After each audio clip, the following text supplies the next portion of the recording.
Do you want to hear a secret I haven't told many people? When I was a kid, I wanted to be a fighter pilot. Soaring through the sky seemed like the freest you could ever be, and you could see the most beautiful sights. Now, where did this come from? Well, it was Ace Combat 5 on the PS2. Now, it wasn't exactly good, and looking back at the gameplay, it wasn't exactly beautiful. But the feeling of speed and freedom is still there, as Ace Combat 5 is a phenomenal game that made me adore military aviation gear and the skies. And fortunately, Ace Combat 7 is no different. Commencing deception and interception. Spare Squadron, lead the way. Trigger, your call sign is Spare 15. Consider it your prisoner number for the air. Today they tossed someone new into the mix. Wonder what he did to get sent here. Spare Squadron, 2 groups of bandits, bearing 300 from the reference point. You're cleared to engage. Show no mercy. Trigger's taking the beast head on.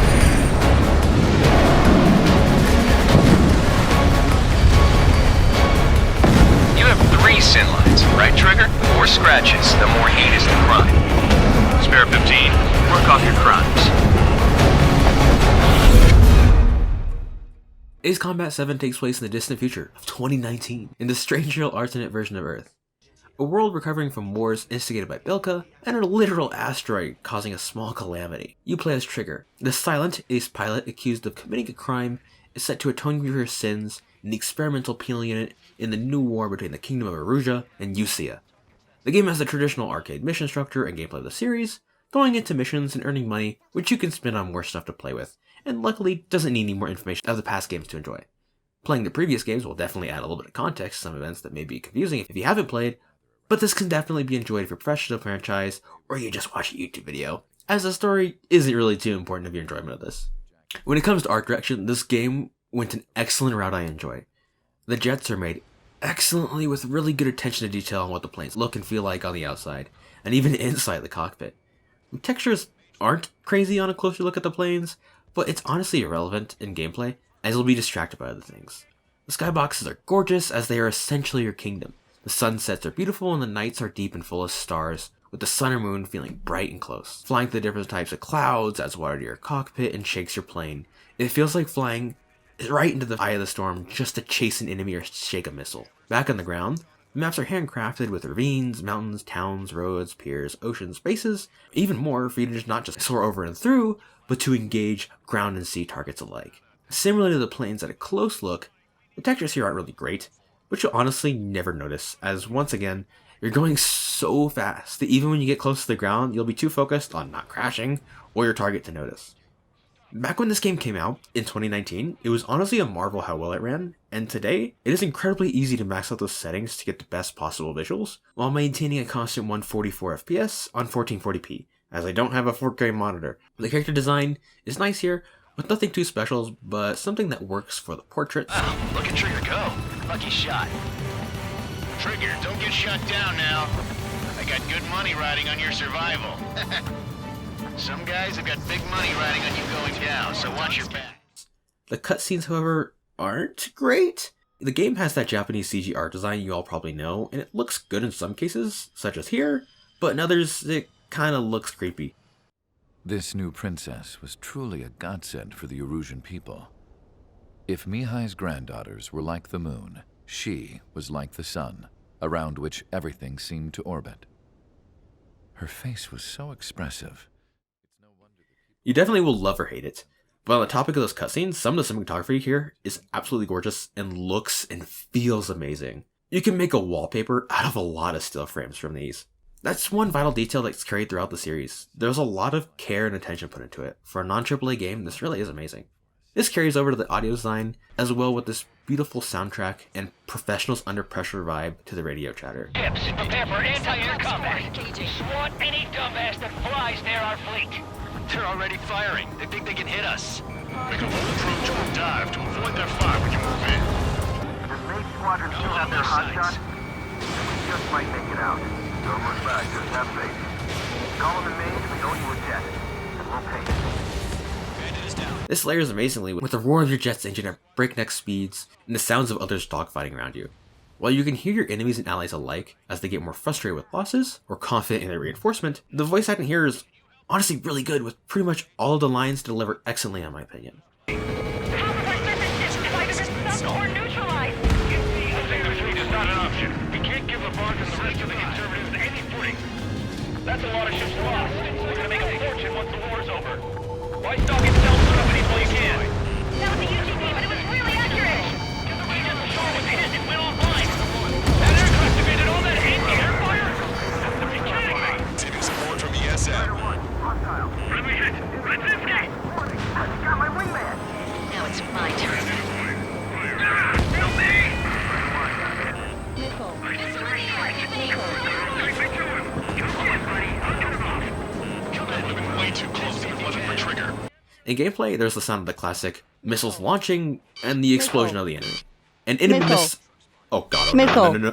Complementing all this is the simply amazing soundtrack that was a collaborative effort between Keiki Kobayashi, Tetsukazu Nakanishi, Hiroshi Okubu, and Junichi Nakatsuru, and a few others. I passed Japanese, by the way. With the wide range of talent with experience from Smash Bros. To Soul Calibur, and we have an equally wide range of orchestral songs for intensive, massive moments. Why do you feel the need to continue fighting on your own? That's funny. It seems like one of the pilots is also fighting along. He's not alone. Look around you. Lurking in the clouds, there's There's a lot of cars. cloud cover. You will be near thunderclouds. Man, you guys were born unlucky. Wait, who's the dumbass who came up with this batshit plan? Just obey orders. Air Force Base 444 Squadron, this is Cyclops 1. The Cyclops and Strider squadrons currently contain 7 aircraft. Stand by. We'll be arriving shortly. Technical and grand songs for the more militaristic portions. Each song feels handcrafted to make you feel something when you're playing, and they do a really good job at it. The music in the game feels like it has the most production value I think they've ever put into the series, and it really pays off.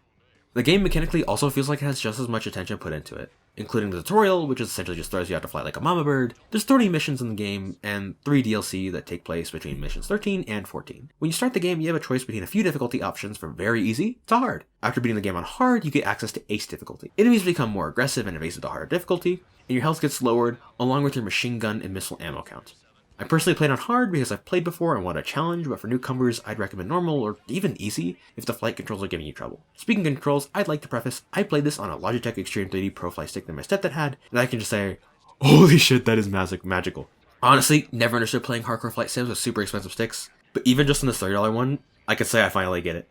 That feeling of using my right hand to get a nice, hard grip on that stick to control this powerful machine is just insane. I'd find myself even moving my body and my head along with maneuvers that were just intense, and it really is crazy. If you get a cheap one like that, absolutely go for it. It's worth noting, controller is also just as fun and probably recommended for beginners. Speaking of, there are beginners and expert control mode. Honestly, just use expert. It really isn't hard and gives you much more control over the craft in the game. Speaking of your craft, this game is very realistic.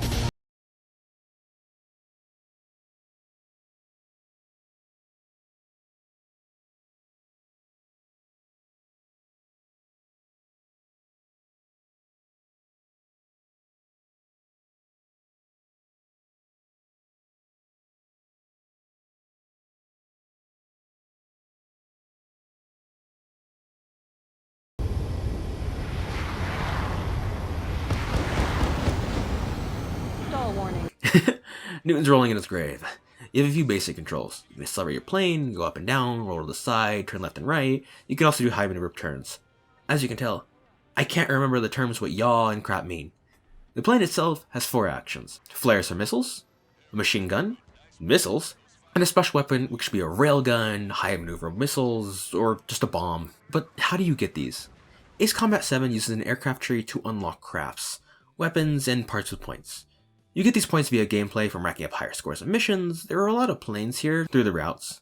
You start off from older crafts from Europe and America and slowly make your way through the paths. You can choose to go American and make your way to the F-22 or F-35, or go Russian for the Su-37 or 47. There are aircraft designations as well, air-to-ground attackers such as the A-10 Warthog and the Su-34, air-to-air such as the Su-37 and the Black Widow. Finally, there's a class that's generally good at everything, like the F-35 or Su-47. All in all, you can lock a total of 24 planes, not including DLC, that play really good and different enough to where you will want to bring different crafts for different missions where they exceed for the different mission varieties, of which there's really good variety considering you're on a plane 24/7. All missions have the general task of destroying specific targets or hitting a point goal to progress. This could be protecting a base from bombers, wiping out AA guns to escort an AVIP, or destroying as much as possible. This is mixed up by having subtasks or optional tasks to complete. For instance, on this night map, I have to hit the base at night hard and fast in order to help the ground team get to their objective. Copy that. We'll send some your way. Pizza guy's in trouble. Let's help him out. It's alright. Those two OCN big shots will take care of him for us. Well, in this amazing mission, I have to dodge a radar instant kill by hiding under the clouds and jumping out to attack, then back in as fast as possible to avoid dying. And of course, there are some pretty decent boss fights here that feel bombastic as they look. Don't call me an idiot. I'd kill you if you were my brother.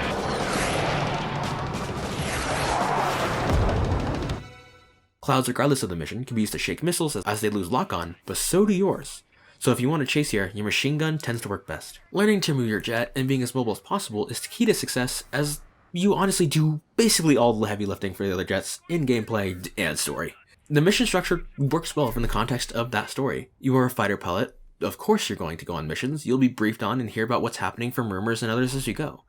Starting off, let's lay some much needed context in some broad strokes.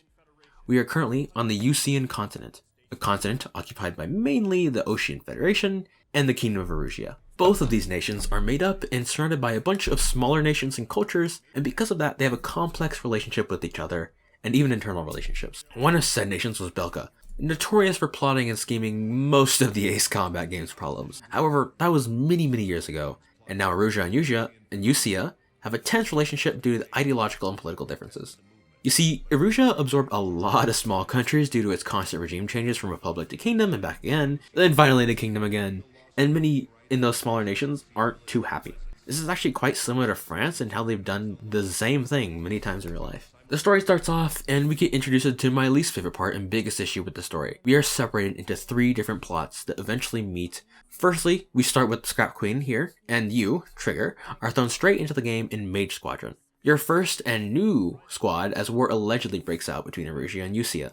You confirm that yes, in fact, Erusia is attacking everyone on every single front by surprise, due to the belief Eucia was using a newly built space elevator to gain more power over them and eventually overtake them. As of 1 p.m. today, the Kingdom of Erusia has declared war on the Ocean Federation. As soon as the news broke out, enemy aircraft began bombing Ocean territory, causing widespread destruction. The Air Defense Force has released a statement saying this violent attack was carried out by drones. They speculate the drones were secretly transported to Osea in shipping containers and launched remotely. The Secretary of the Navy has stated that the enemy was targeting naval ports across the country. According to the Secretary, all of the nation's aircraft carriers, including one still under construction, sustained severe damage in the attacks. We have yet to hear back from the department as to the fate of Ocean carriers currently at sea. Hold on, I've just received breaking news. The International Space Elevator, which is being built in southern Eusia, has been seized by the Erusian Army. Reports say former President Harling was touring the site at the time, but his current whereabouts are unknown. Our sources in government tell us it was Harling's policies regarding the space elevator that caused economic frictions in the area, and which ultimately led to this war. Located near Erusia, on the continent of Eusia, the space elevator has been under construction for some time now. The Executive Office of the Ocean Federation has declared a national state of emergency. They have ordered all its armed forces, including Eusian peacekeepers, to mobilize and make the necessary preparations to launch an immediate counterattack. Ladies and gentlemen, our country is officially at war. Stay tuned for further updates. Breaking news from ENN. Osea launched an attack on the capital today, striking Farbanti from their aircraft carrier, the Kestrel II. After a brutal battle, the Erusian Air Force successfully repelled them. During the air raid, the Ocean Air Force fired missiles at the city and managed to shoot down a number of Erusian fighters. Some of the disabled planes then crashed into residential areas. What does the space elevator do exactly? Why is it so important? It is a direct connection to the very potential of mankind itself. That doesn't mean much, but I guess it'll do. This is at the end of the game, by the way, so you really don't have motivation for why you need the space elevator for a while. As we keep fighting, we learn the way such a seemingly small nation accomplished such successful strikes was through drone warfare. High-tech, highly maneuverable, and slightly annoying drones that can be launched from basically anywhere and become sort of a horde encounter. Honestly, they can be really annoying, but they are, in my opinion, spaced out enough to where I'm not looking to crash straight into the ocean.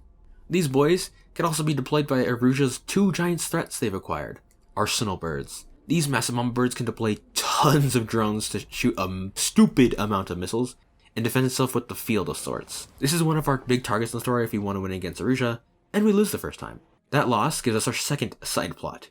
We get to see the enemy perspective on the war and the drone production. This is really cool being able to see both sides of the war in my opinion, but it does make it so you can't really have too surprises. Exceeds all our expectations.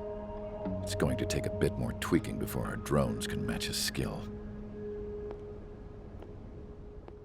One thing I do really like is the B-plot's main premise. Given that you are almost always being deployed and are in the military, we typically don't get to see civilian life behind the war. This is something that the B-plot attempts to give us via Scrap Queen's perspective in prison, being forced to make planes from scrapped and mothballed jets.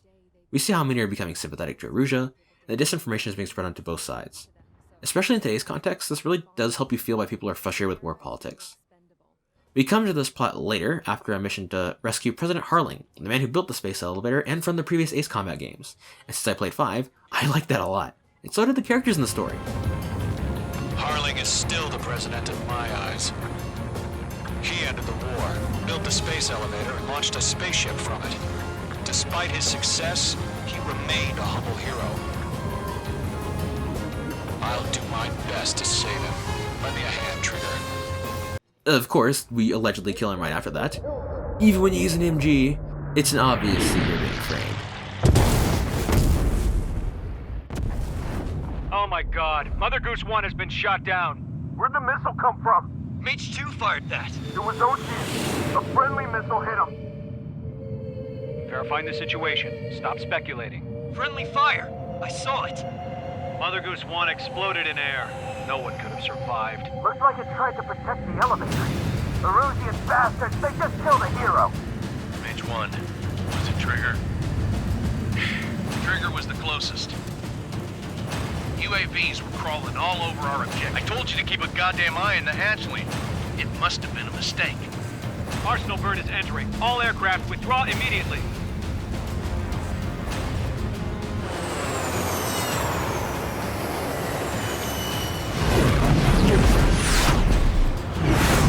Trigger, you can't fly for a while. You understand?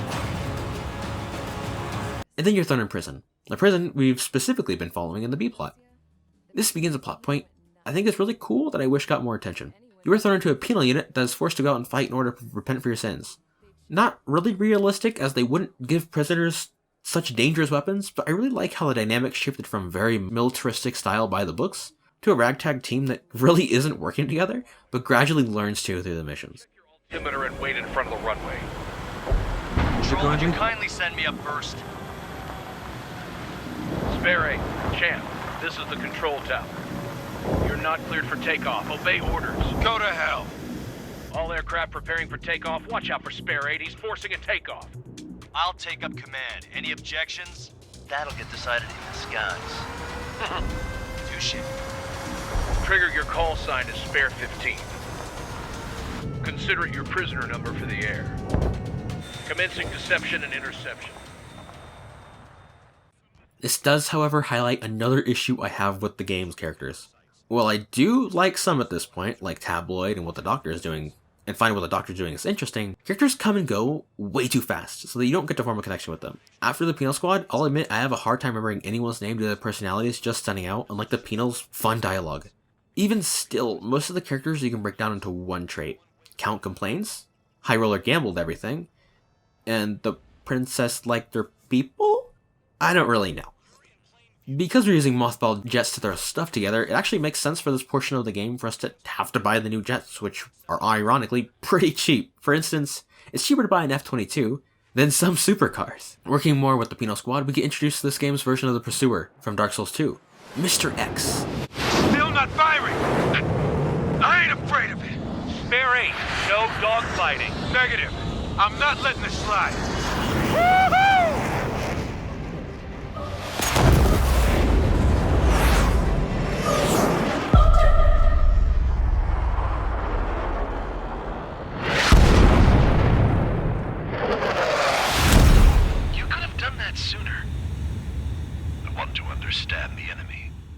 the big boss of the game, and a really fun fight.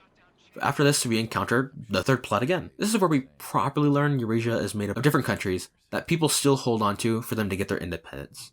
The writing here is just okay, and the plot's starting to get overcrowded. You see, this feeling never really shakes, and becomes not bad, just underwhelming in my opinion.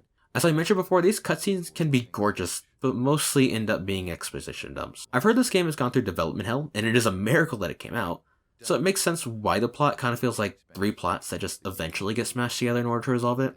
It's also very anime, with a lot of actions and voice lines that don't make a whole lot of sense. Mihai asked them, "Yet what is a nation? Can we actually see the physical lines that divide one from another?"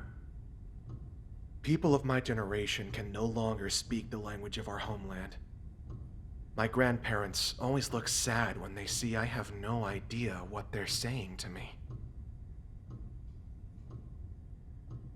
Mihai didn't say a word after that. His scarred face betrayed no emotion. He didn't get those scars from flying, though. Mihai was originally from Shalaji.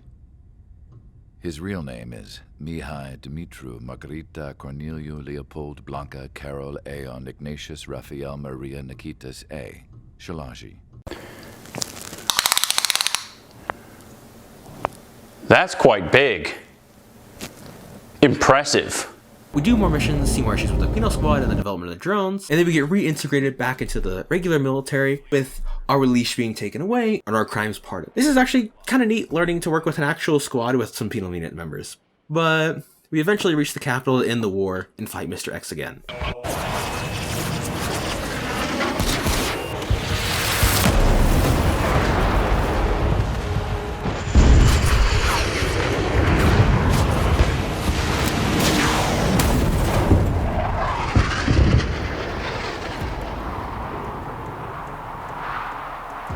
But eventually he gets away because of this.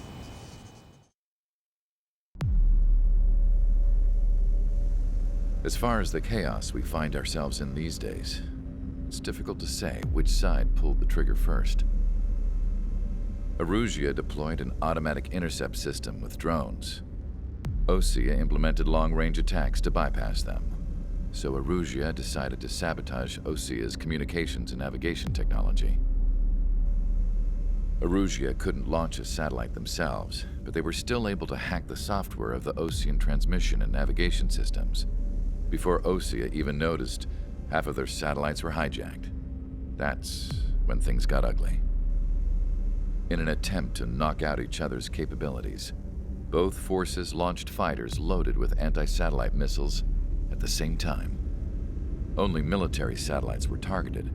However, their destruction created a debris field in orbit, which wiped out scores of other satellites, both private and government-owned. What kept the world relatively sane up to that point had been free-flowing data and information. But now, those were gone. All that remained was chaos and confusion. Government and civilian broadcasts and transmissions were cut off. The flow of information had ceased. Forces on both sides of the conflict now found themselves unable to communicate with their superiors.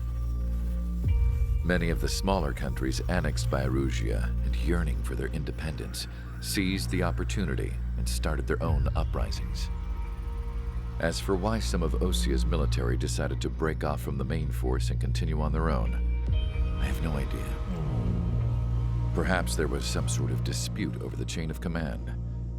The continent that had once seen wars that were only fought between Osea and Erusia was now full of numerous conflicts between rival leaders vying for power. Insurgencies were everywhere. I even heard a rumor that a group of Osean convicts had... This leads into what my opinion is the best part of the story: a global communications blackout. In gameplay, this translates to a few missions where you have to ID enemies before you know if they're friendly or not. This is complemented by the story beats of the former nations of Erusia rebelling against you, and you're stuck in the middle of an internal conflict, and it is really cool to hear it over radio. Fog of war and disinformation is a major theme of this part of the game, in my opinion. It's done really well with you being in the center of it. The political conflict is interesting, but like many things in the story, it just falls flat and isn't given enough time. After more dogfights, we rejoin the rest of the forces and get reinforced by defected Erusians. On the ground with the now combined B and C plot, we see how the world's gone to hell essentially, and both sides are banding together to stop this needless war. The drones, we have been told and shown, getting upgrades from Mr. X's data, are getting one final upgrade with top of the line data, and we go to stop it to end the war. Later, I found out that the girl with the gun and the one with the stuffed animal were sisters. They were also the granddaughters of Mihai A. Shalaji, the legendary pilot. Gramps used to talk about him. He said Mihai was the top ace from 2 wars ago. Know any Belkans? Because this guy was a Belkan, and they love to stir shit up. Pitting nations against other nations is a particular favorite of theirs, along with developing hyper-advanced technology. That's right. I'm Belkan, born and raised. My country is gone now. Rather than surrender to its enemy, Belka detonated 7 nuclear weapons on its own soil.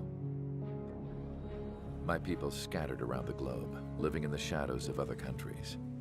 We had a new purpose: to breed wars. The theory was that through war, we could achieve our destiny and our revenge.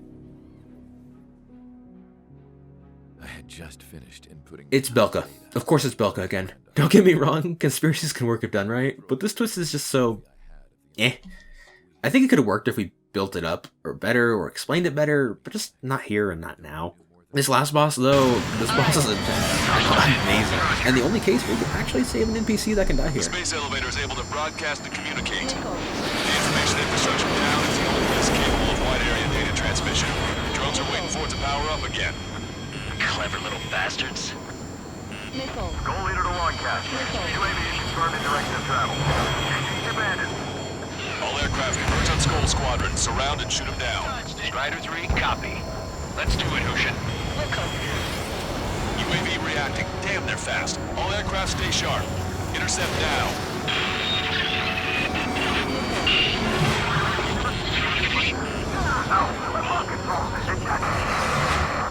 Goal 2, get out of there! This is Goal 2! I'm hit! It's Elevator 3, Skull 2, lost. Damn it, that was good. I don't see anyone fighting! Crush the place! Friendly lost. Another confirmed down. Damn it. Enemy hit! Strider 1 got him. The UAVs are equipped with laser weaponry. Watch where their nose is pointing. Human unit just like Mihai. The complete copies of Mihai. We've received some serious upgrades. See, separate humans moving. Attention all aircraft. Launch detected from UAV. They're small drones. These guys have quite the bag of tricks.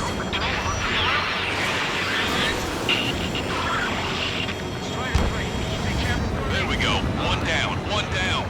The target is losing altitude rapidly. That enemy is black smoke billowing from it. I saw myself. 3 strikes is a real deal. 1 plane left. Sol 2, evade! Evade! Just like Mihai's. Target acquired. Missile did not connect. Trigger can shoot him down. That's what we can do.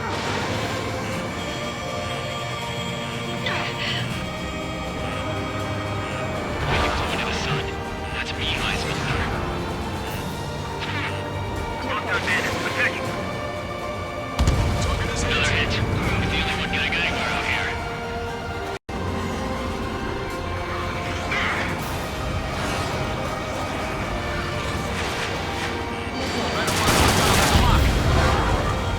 Trigger's missile hit. This game is Ace Combat through and through, and I adore it. While the story really isn't great, the gameplay more than makes up for it. The gameplay made me adore and understand the appeal of flight sims, even though it's just an arcade. The story is just enough motivation to keep you wanting to go, while that intensely fun gameplay makes you want to go just another mission, over and over and over again. This truly is a game you can't miss. Also, at the time of recording, you can get this game for $10 on Steam till January 5th, and $20 for all the DLC and planes, which I highly recommend. Just remember, try to be more sensuous. Go Trigger's way, you'll make it.